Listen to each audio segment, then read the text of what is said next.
Welcome, listeners, to another episode of Chris Talks. I am your host with the most. Hope that you're having a good day because I am definitely having a good one. So,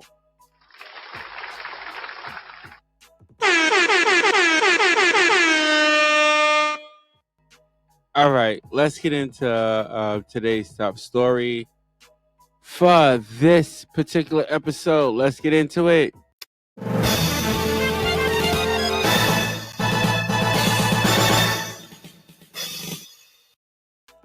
Okay, today's episode: Migrants, luxurious cars seized outside of New York City shelters. Wow. How do migrants got luxurious cars if they in shelters? I don't know. But listen, we're going to let Sarah AI take over. Woo. Crazy. We're going to let Sarah AI take over for this one. And I'll give you my view and my opinion afterwards. All right, hit it. Let's get into it, y'all. Let's do what we do. High-end vehicles owned by migrants, who are reportedly begging for aid, were towed from the vicinity of a disputed NYC shelter, leaving locals and officials questioning the situation. In an unexpected turn of events, authorities have impounded several unregistered luxury vehicles purportedly owned by migrants outside a contentious tent shelter in Floyd Bennett Field, New York City. This action took place on Friday night, stirring up a storm of surprise and confusion among local residents and officials alike. Assemblywoman Jamie Williams D. Brooklyn, who captured the incident on video and later shared it on Facebook, expressed her shock at the spectacle. "This is insane," Williams vented. "Where did they get the money to buy vehicles? This is bigger than all of us." The seized vehicles included a Lage white pickup truck with no plates, a Toyota Sienna with Florida dealership plates, and two Toyota Sequoia SUVs. The price of the 2023 Toyota Sequoia starts at $61,715 and goes up to $79,415. All parked illegally in federal parkland. The removal of these vehicles was met with protests from at least one migrant who pleaded to regain access to their vehicle. Interestingly, this incident coincides with recent complaints from residents of Marine Park, a predominantly working-class neighborhood, about asylum-seeking families knocking on their doors asking for spare change and other forms of aid. These revelations have led to growing safety concerns among locals, adding fuel to the fire. Assemblywoman Williams criticized the Biden administration for its handling of the city's migrant crisis. She claimed that Floyd Bennett Field, a national park, has been reduced to a dumping ground since it began hosting migrants last November. The impounding operation was carried out by federal park police, with support from NYPD's 63rd Precinct. However, neither the mayor's office nor the NYPD have issued any official statements regarding the incident. All right, now before I dive into this whole topic, y'all already know what to do. Hit that subscribe, like, and notification button. Also, check us out on our other social media platforms. Check us out on Facebook and Instagram, where we post motivational and spiritual content to help you get through your day. All right, so check us out on those other platforms. Okay.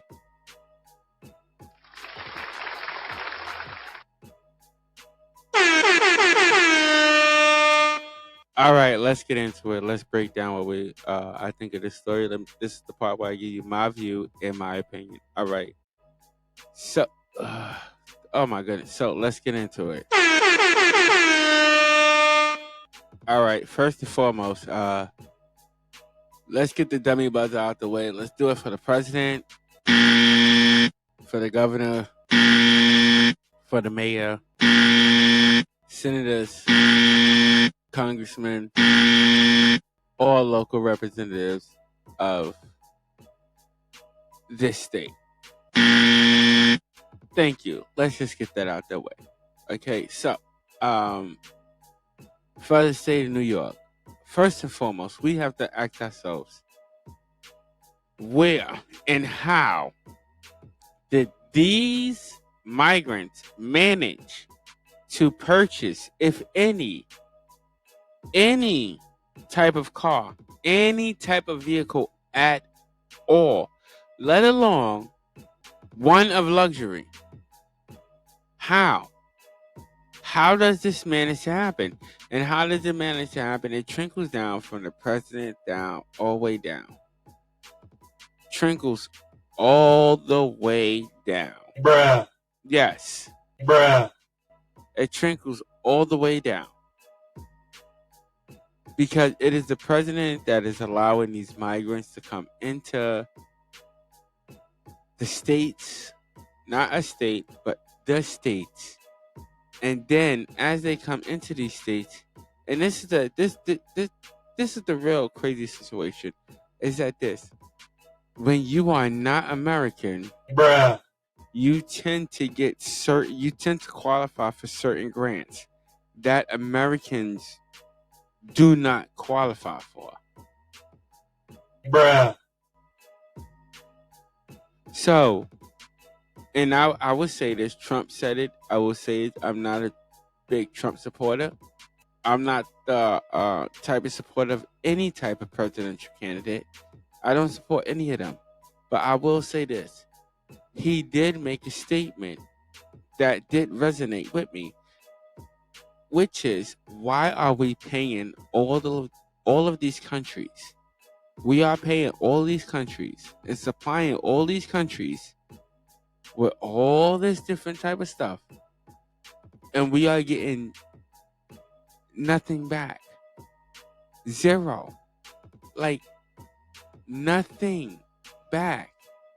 We are spending more on them than they spending on us. Bruh.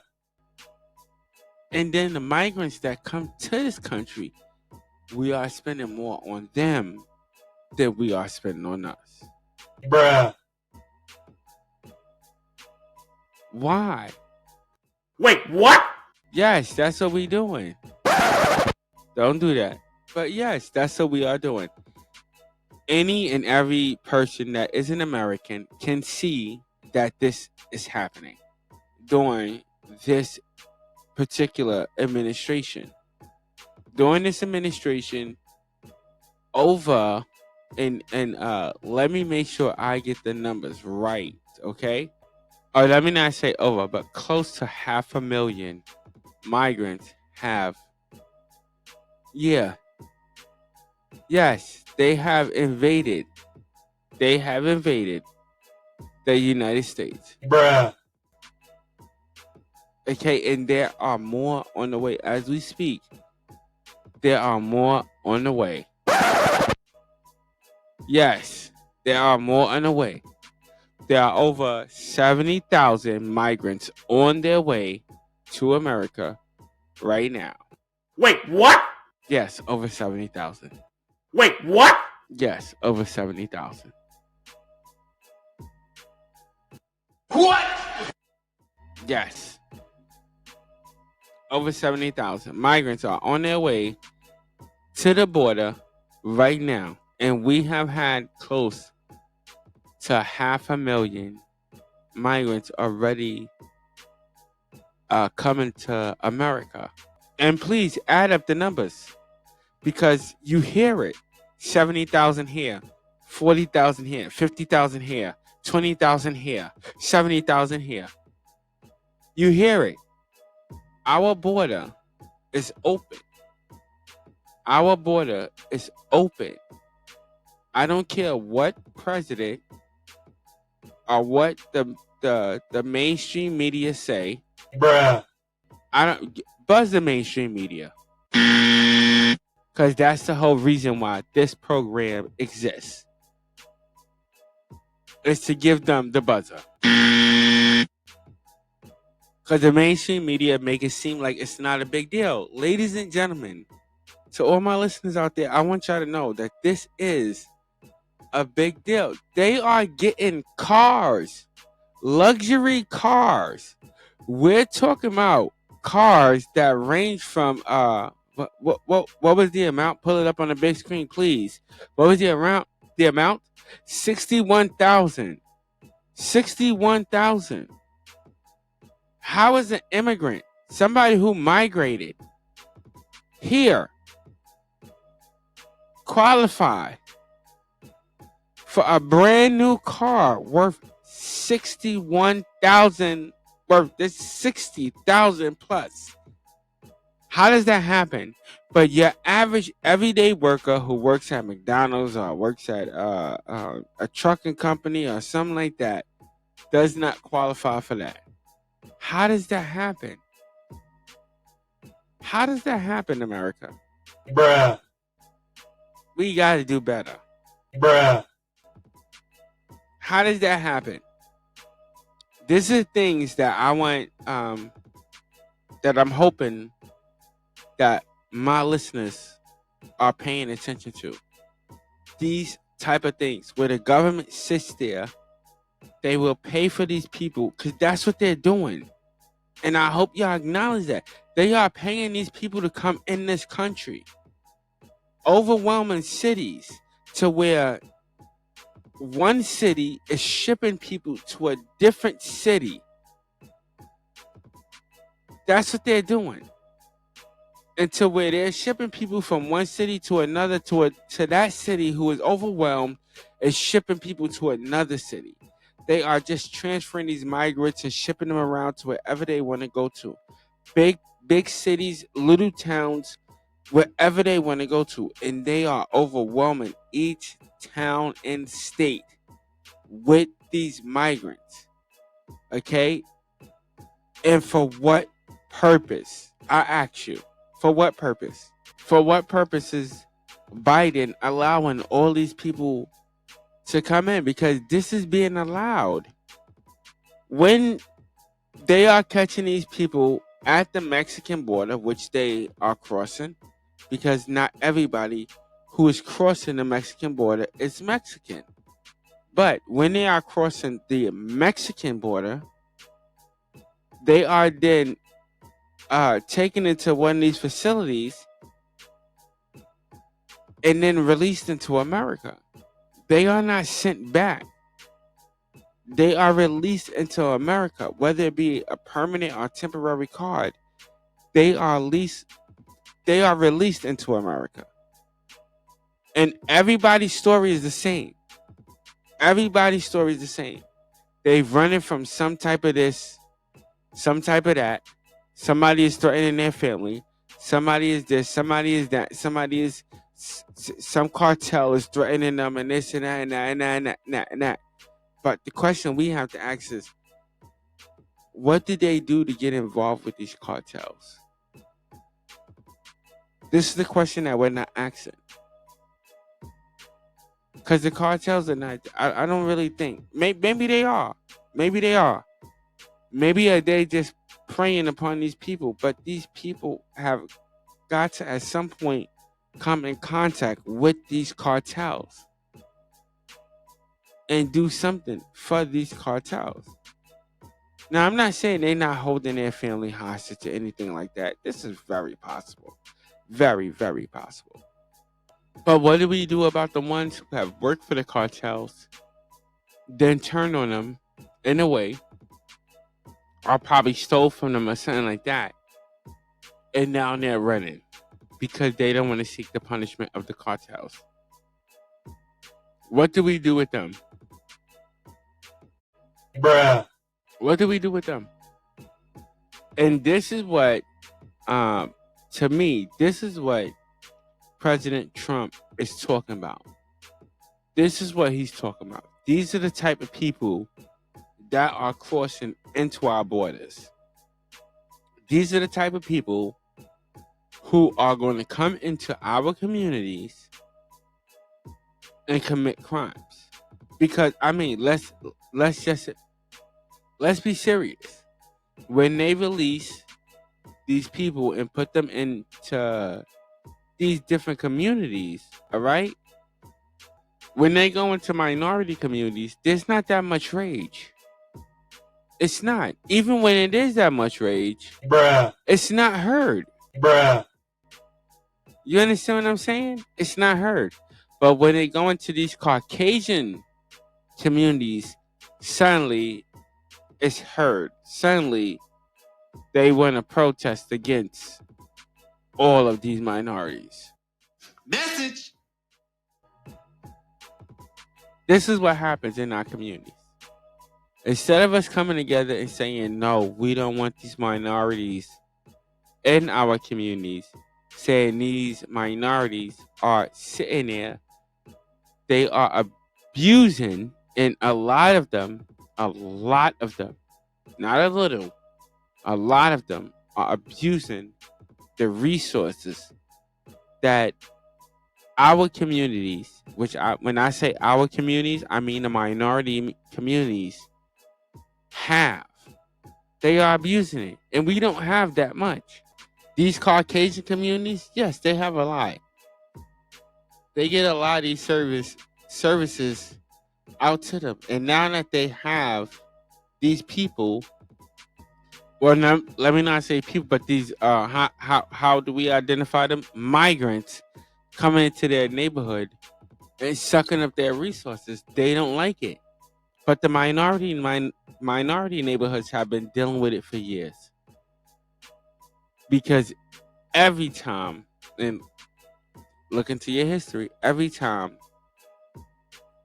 we have taken in Americans have taken in um migrants or somebody that's running from, like, what's the word I'm looking for here, Ed?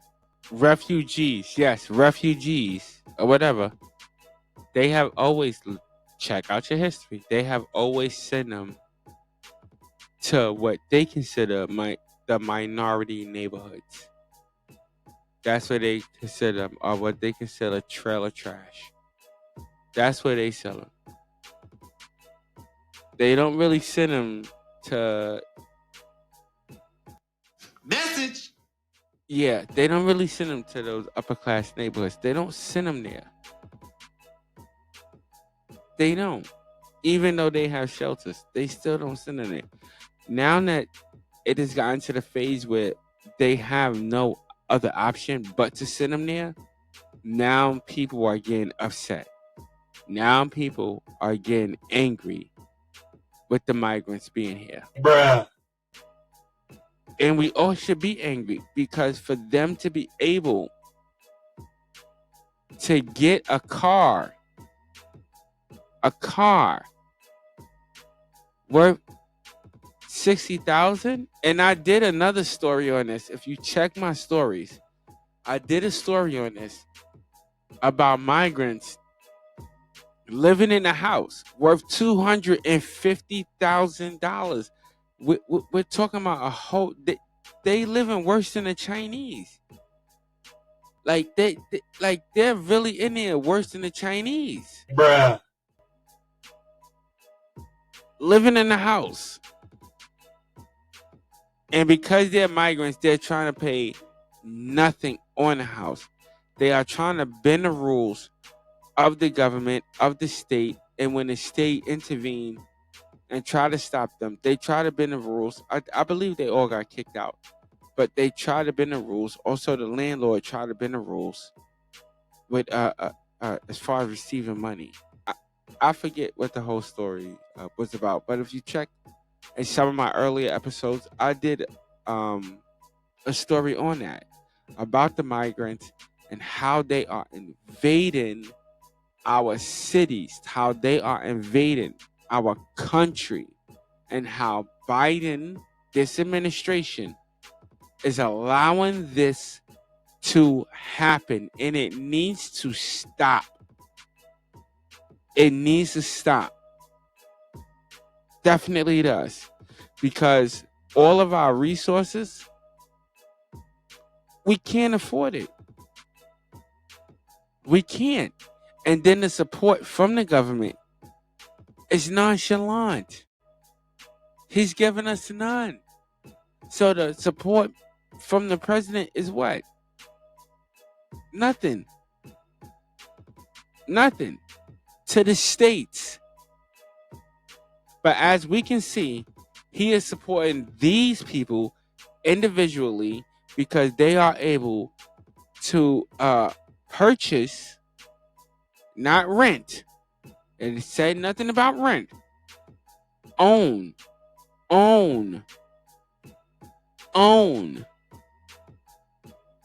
cars that's worth $61 to $80,000. Most Americans can't get a loan for a car. Yet, they're getting loans for cars and brand new ones. All my listeners, we have to pay attention to this. And because this has been happening to us for years, we sit there and treat people who immigrate to this country better than the people that we treat in this country. And the one thing I could say about that Trump did do, now understand this, I'm not Republican, Democrat, or Independent. I'm nowhere near that. I'm not on that list. But I can say this one thing.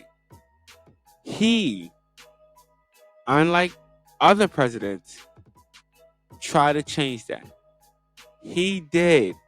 Whether you want to support him or not, I can say this. Following my reports, he did try to put America first. And this is what we need to try to do, because all these other countries, they put their countries first. They put their citizens first. We're giving them money. We give Israel money. We give Israel over I think it's what, 1.1 or 1.2 billion dollars a year. A year. Yeah, we have homeless veterans. Yeah, we have homelessness. Period. And so much land where we can build. Just build. If you look it up. Just in your community, if you look up that land that there is, and I'm telling you, in any community that you look in, whether it's your town or the next, there's places to build homes and businesses. But we don't invest in that. We invest in other countries and not in our own. And we need to really, really stop that. That's my view and that's my opinion on that. We really need to. Because these migrants, they get in cars. Luxury cars. Some people can't get a loan for a house. Some people are losing it. There's people out there losing their houses.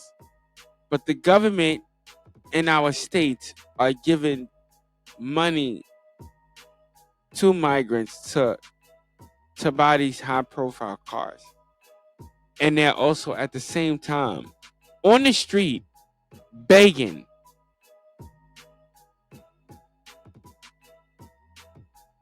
Like, for real. Bruh. How does that work? I don't know. Y'all tell me what y'all think. All right. Hit me up in the comments and let me know what you think. That's my view and my opinion for this topic.